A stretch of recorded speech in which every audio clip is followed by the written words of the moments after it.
Oh, halaman berapa?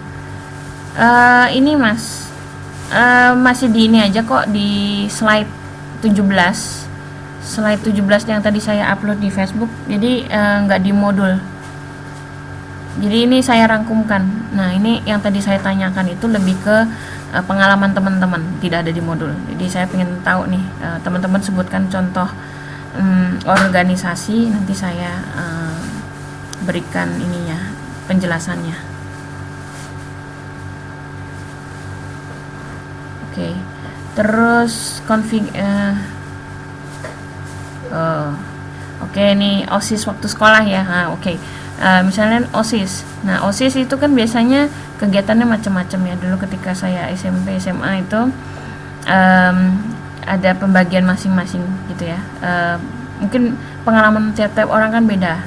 Nah, kalau misalnya dia pernah kalau SMA itu ada ekskul juga ya, biasanya ada ekskul olahraga, ada ekskul seni budaya, ada yang kepemimpinan juga atau pramuka gitu misalnya. Nah, ini kan nanti akan menunjukkan bagaimana penguasaan masing-masing bidang. Nah, kalau di dulu saya pas masih SMA pernah ikut acara kemah bakti gitu ya, kemah bakti. Nah, teman-teman yang memang ahli menguasai di bidang apa sih itu namanya, pramuka, ya itu nanti mereka akan mengerjakan apa. Terus ada kita bikin pentas seni dengan masyarakat. Nah, itu biasanya teman-teman yang bidang seni budaya itu yang nanti mengerjakan. Nah, di sini nanti akan menunjukkan bagaimana seberapa hebat atau profesionalnya dia dalam mengerjakan tugas-tugas tersebut dengan pengalaman yang masing-masing. Gitu. Terima kasih Mbak Fevi atas contohnya. Terus Mas Nano sudah ketemu.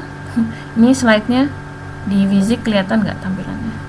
Atau kalau misalnya mau cek di buku, saya nggak pakai buku, saya pakai online, baca online sih. Itu ini sudah tahap-tahap udah mau akhir sih. Gitu. Oke, terus yang selanjutnya konfigurasi. Ini pembagian anggota organisasi pada bagian-bagian organisasi baik secara vertikal maupun horizontal. Nah, ini nanti kan kalau misalnya orang tuh ya, satu organisasi misalnya tadi OSIS orangnya ada 10, divisinya ada 3 misalnya. Nah, itu ada misalnya 3 divisi itu nanti kan ada yang tadi yang misalnya contohnya paling tinggi itu misalnya ketua. Ada ketua, ada sekretaris, bendahara, terus divisi-divisi. Itu kan yang secara vertikal. Horizontal maaf nih. Kalau secara horizontalnya saya divisi seni budaya, divisi ini apa, nanti orang-orangnya dibagi-bagi. Terima kasih Mbak Yulis sudah dikabari. Halaman 119 modul 1 halaman 19 Mas Nano. Saya juga belum megang modulnya ini, tapi saya lihat di online di pustaka online-nya.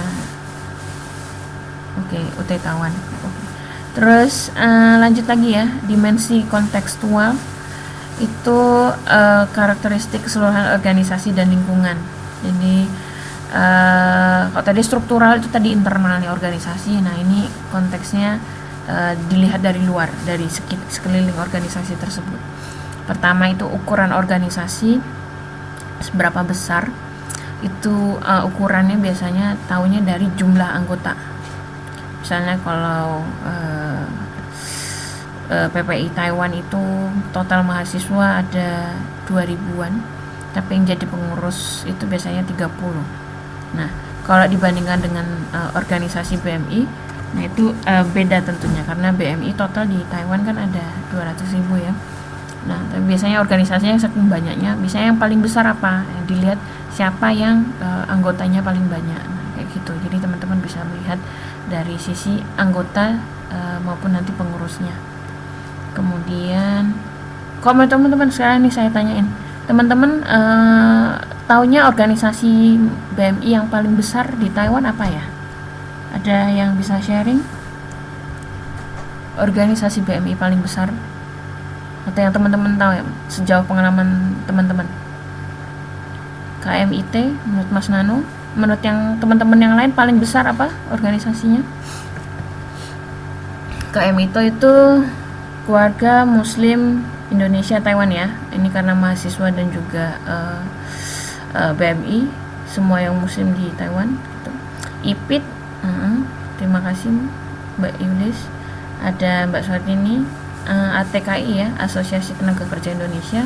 IPIT juga Ikatan Pekerja Indonesia Taiwan ya. Terus organisasi lain, ayo sebutkan yang gede-gede. Sambil ngetes nih saya, siapa yang masih online? Yang masih melek, ayo sambil nunggu. Atau mungkin di Indonesia, ayo organisasi yang paling besar apa? Silakan sebut saja kan, masing-masing orang boleh berpendapat. PCINU ya. Kemudian nih sambil saya nunggu jawaban teman-teman yang belum ngomong, yang belum ngetik silakan. Terus selanjutnya teknologi organisasi ya.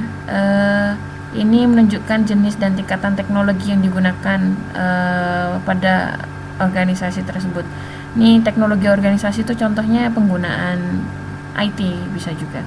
Terus penggunaan barang-barang apa sih yang digunakan untuk membantu proses organisasi tersebut, apakah masih tradisional maksudnya ketemu langsung, terus surat-suratan, atau mungkin sekarang udah zamannya gadget, itu sudah semakin mudah ya untuk komunikasi di dalam organisasi. Atau sekarang yang lagi rame kan WA gitu ya, WhatsApp, banyak sekali tuh organisasi, mungkin satu orang bisa beberapa grup WA gitu. Oh Mbak Fevi, iya betul Mbak, partai itu termasuk organisasi. Jadi organisasi itu mungkin tadi ada definisinya di depan, dia sekelompok orang gitu, ada strukturnya, ada tujuannya segala macam. Cuma memang yang paling gampang dilihat, paling besar di Indonesia misalnya ya partai. Tapi kalau misalnya di kalau dari yang organisasi terkecil, rumah tangga, keluarga itu juga sebenarnya termasuk organisasi. Karena kan nggak cuma satu orang kan, nggak cuma ayah, nggak cuma ibu, tapi ada anak-anak segala macam. Dan biasanya itu organisasi yang tidak terlalu kelihatan organisasi karena nggak ada namanya. Atau misalnya keluarga siapa gitu, asosiasi apa gitu kan enggak ya. Tapi contoh terkecil dari organisasi itu agak gampangnya rumah tangga, keluarga gitu. Nanti bisa kita bahas lagi gitu ya. Lanjut dulu teknologi organisasi. Tadi udah ya contohnya. Kemudian lingkungan, menggambarkan keadaan seluruh elemen lingkungan yang terdapat di luar batas-batas organisasi, terutama yang pengaruhnya cukup kuat terhadap organisasi. Ya betul sekali Mbak Fevi. Saya gampang kedistrak. Jadi organisasi itu banyak sekali memang. Apalagi orang Indonesia itu senang sekali berkumpul, senang gotong royong, senang guyup gitu ya bahasa Jawanya. Dan jenis-jenisnya organisasi itu nanti akan kita bahas sendiri di bab selanjutnya. Bentuk-bentuknya, macam-macamnya itu nanti akan kita gali lebih dalam ya di pertemuan selanjutnya. Tapi so far memang orang Indonesia itu uniknya adalah memang senang sekali berkumpul gitu. Di kadang sesama pecinta apa gitu, sama senang apa gitu, bikin satu organisasi khusus. Kadang satu orang pun bisa organisasinya berapa gitu. Kayak mungkin Mas Nano ikut berapa organisasi Mas? Padahal orangnya itu lagi, tapi beda tujuan, nanti bikin organisasi sendiri gitu. Jadi memang kalau secara khusus itu banyak ya, ribuan. Ada yang nanti organisasi formal, organisasi informal gitu. Nanti bisa kita bahas lebih lanjut gitu ya Mbak Fevi.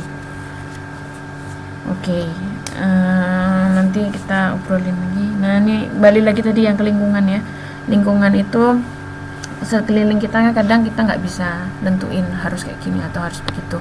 Nah misalnya contohnya gimana, kalau misalnya organisasi mau bikin acara, paling gampang kalau sering di Taiwan tuh tablik akbar ya, sering banget ya tablik akbar yang mengadakan dari kelompok mana gitu, organisasi mana, terus mereka hendak mencari lokasi tablik akbar Nah, biasanya kan perizinan ke daerah tersebut, terus ke pihak yang dipinjami gedungnya, terus belum lagi kalau misalnya nanti teman-teman cari sponsor. Nah, itu kan kadang yang hal-hal yang nggak bisa kita prediksi lah gitu. Nah, lingkungan kita nggak bisa kita prediksi. Tapi bukan berarti tidak mungkin, dan makanya dari sini kita harus melakukan pemetaan ya, menggambarkan keadaannya itu seperti apa. Nah, dari situ nanti kita bisa tahu apa yang harus dilakukan. Nah, misalnya contohnya paling kuat kalau yang paling kuat mempengaruhi organisasi ketika kita mau mengadakan kegiatan tuh apa? Misalnya perizinan. Kalau nggak dapat tanda tangannya bos paling besar, gimana acara bisa jalan gitu kan. Misalnya kalau misalnya teman-teman gampangnya juga kalau mau ikut kegiatan tapi belum dapat izin dari bos, nggak bisa pergi keluar. Nah, itu juga faktor lingkungan juga kan, yang eksternal lah, faktor luar yang nggak bisa kita kontrol. Kayak gitu. Kita lanjut dulu. Oke, tinggal 2 lagi, nggak terlalu banyak ya. Nah, ini sorry gambarnya nggak terlalu jelas karena di bukunya juga di modul online-nya juga kurang terlalu jelas. Tapi so far untuk yang bagian ini kita mau membahas tentang analisis organisasi. Nah, kalau misalnya dilihat kotak-kotak itu ya, kotak-kotaknya kelihatan, menganalisa organisasi itu caranya gimana. Nah, paling luar kotaknya dilihat dulu dari lingkungannya, kemudian kotak selanjutnya ada organisasi, terus ada selanjutnya bagian-bagian organisasi atau bagan-bagannya, kemudian baru yang paling inti, paling di dalam itu kumpulan individu. Nah, ini ada juga permasalahannya. Nah, di sini nanti yang teman-teman tadi saya sebutkan, yang tadi yang belum datang, kita obrolin tentang masalah kumpulan studi kasus ya, karena saya tujuan dari kuliah ini kan juga untuk membantu teman-teman bagaimana menganalisa suatu organisasi dan permasalahan apa yang terjadi di situ. Nah, dengan bagan ini bisa membantu tingkat analisanya. Misalnya ada organisasi A kayak gitu. Nah, kita misalnya ada permasalahan B. Nah, gimana caranya supaya kita mengurai permasalahan B tersebut di organisasi A? Mau mulai dari kumpulan individunya, wah ternyata orang-orangnya nggak solid, atau misalnya orang-orangnya pada sibuk sendiri gitu.